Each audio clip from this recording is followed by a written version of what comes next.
Okay, I'm using the two telescopes, of both of them 4" approximately. This is a Skywatcher 100 millimeter f500, that is f ratio of 5, short tube with a 6mm Vixen SLV, and using with the Meade ETX105 4" again, and with the 18mm BST Starguider ED. The comparison is according to this. I'm looking at the Jupiter with the short tube refractor. You can see a lot of details on the planet, the cloud belts, and but I can also say that there is plenty of chromatic aberration.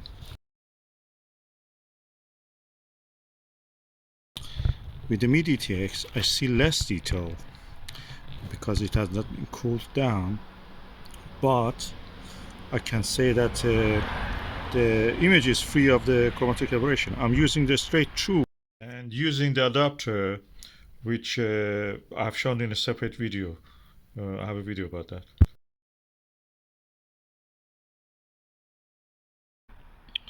So far, refractor and this Maksutov are the best. This one has a focal ratio of 14 and a focal length of 1470.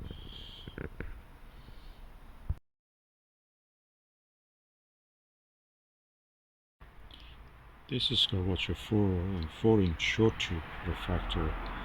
So far had the best and most readily available image.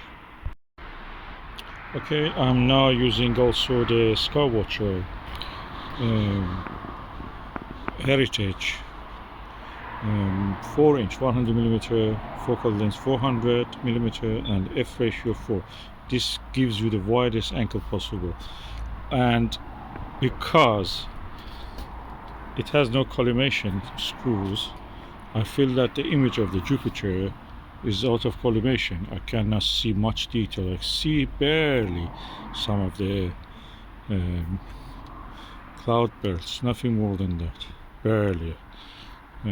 Maybe south and north equator belt are not easily visible. I wish it could be collimatable. Even the little Gilbert that I had as a kid was, you could collimate it. This one you cannot collimate it. It's the widest angle telescope, so it's for deep sky observation quite good. But for the planetary, I mean in this case Jupiter, is not good.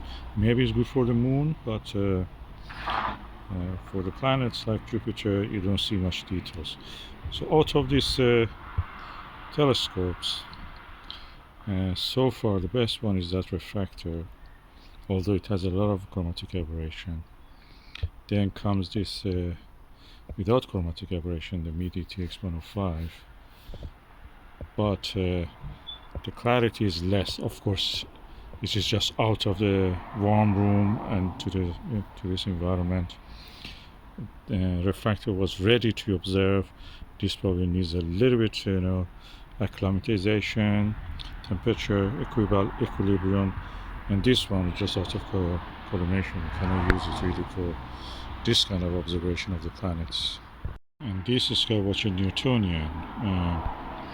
Although I had the widest field of view, and I used the eyepiece, which was a 4mm Skywatcher Nirvana, it didn't show much detail on the planet, mainly because it was not possible to collimate it. The telescope is out of collimation. It's good for wide angle view of the deeper sky objects probably, but not for the planets. As I mentioned, this Skywatcher Heritage 100mm telescope is not good for observing planet, probably for the moon, but not much even for that. But is excellent for wide angle views, wide field of view of the deeper sky objects. I'm looking at the M42 Great Orion Nebula and the stunning image quality, and it's easy to even capture a astrophoto with your mobile phone. I'm using just a Skywatcher 25mm super MA eyepiece. This came with this telescope on its own. On a small Dobsonian mount they come. That's excellent. I'm using it in this Altair Sabre because it's easier for me. It rises at the height. And I will put the astrophoto I've taken of the Orion Nebula, and it's beautiful. The actual image, when you see it, is stunning. Okay, this is astrophoto I took with this eyepiece and this telescope, and it's stunning. As you can see at the margin of it, we have some. The mirror is spherical, it's not paraboloid, so you can see some, chroma at the corners. And just now, try to take an astrophoto of the M45, the Pleiades, the star cluster, famous star cluster. It was really nice, and I was able actually to take the whole cluster. It's really wide angle, really excellent in that sense. I have tried it with a lot of telescopes. None of them showed this as good as this one. The really wide angle view of this telescope pays here. It shows itself here. This telescope reminds me of the Astroscan 2000. That is also 4-inch, 4.5-inch. This is easier, it's cheaper, it's available. The Astroscan is not available, and you cannot get it unless it's second-hand. It's not easy to get it. This telescope is excellent for deep sky. I recommend it for that purpose. For the planetary, probably you should get a little refractor, 80mm or 100mm. 4-inch will be enough. Or something like a Skywatcher Evo Star 90mm. That's excellent.